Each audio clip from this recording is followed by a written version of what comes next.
Hi, this is Jenelisi Salazar from BSIT2A, and in this video, I am going to provide an overview of the 4 early memory management schemes.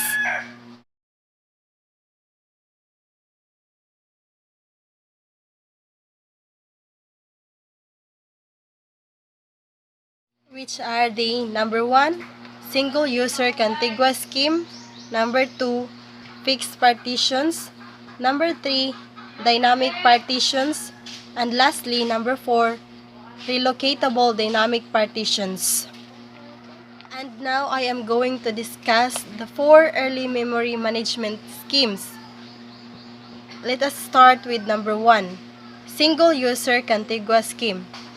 In single user contiguous scheme, each program loaded in its entirety into memory and allocated as much contiguous memory space as needed. If program was too large, it couldn't be executed. In single user contiguous scheme, it has minimal amount of work done by memory manager. In order to run a single user contiguous scheme, it needed a hardware. The hardware needed are: first, register to store base address; second, accumulator to track size of program as it is loaded into memory. There are steps or algorithm to load a job in a single user system. First, store first memory location of program into base register. Second, set program counter equal to address of first memory location. Third, load instructions of program. Fourth, increment program counter by number of bytes in instructions. Fifth, has the last instruction been reached? If yes, then stop loading program. If no, then continue with step 6. 6. Is program counter greater than memory size? If yes, then stop loading. If no, then continue with step 7. 7 steps. Load instruction in memory. 8. Go to step 3. Number 2 early memory management schemes is the fixed or static partitions. Fixed or static partitions attempt at multi-programming using fixed partitions.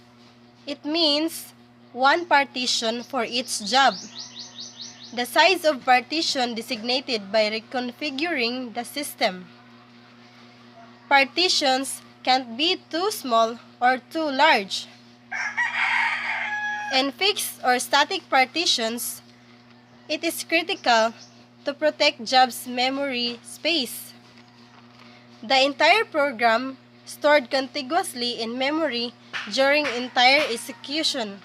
In fixed partitions, the internal fragmentation is a problem. Here is a step or algorithm to load a job in a fixed partition.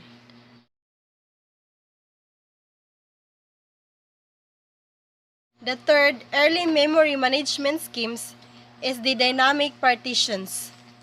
In dynamic partitions, the available memory kept in contiguous blocks and jobs given only as much memory as they request when located.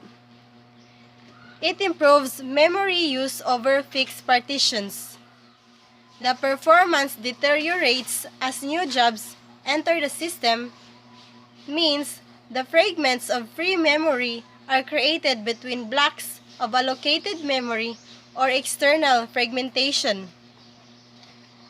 There are 2 dynamic partition allocation schemes. First is the first fit. First fit allocate the first partition that is big enough. It keeps free or busy list organized by memory location, low order to high order.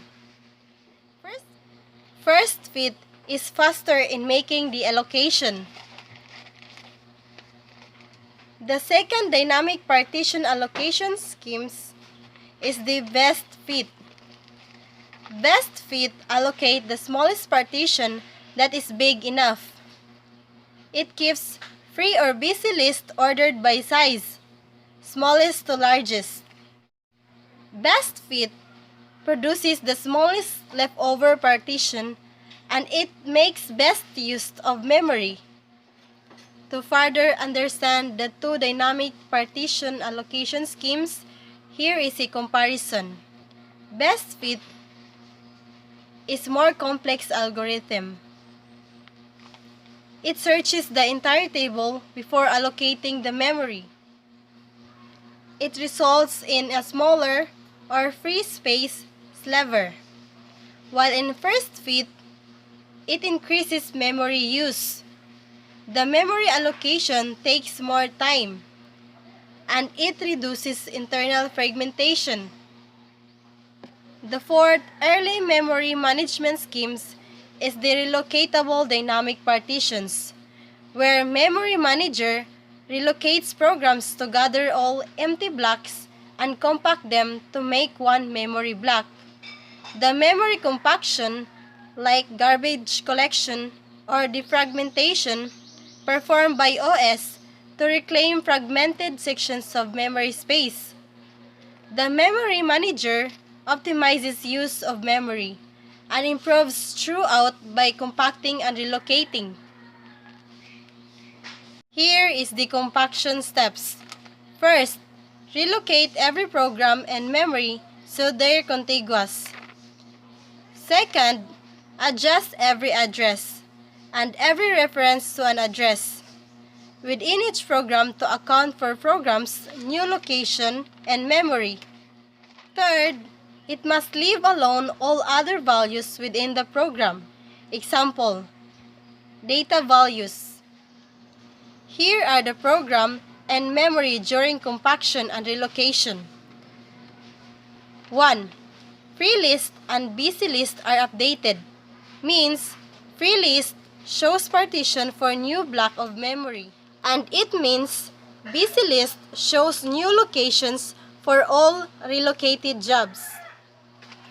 Second, it bounds register stores highest location and memory accessible by each program. Third, relocation register contains value that must be added to each address reference in program so it can access correct memory addresses after relocation. End of discussion about the 4 early memory management schemes. Thank you and God bless.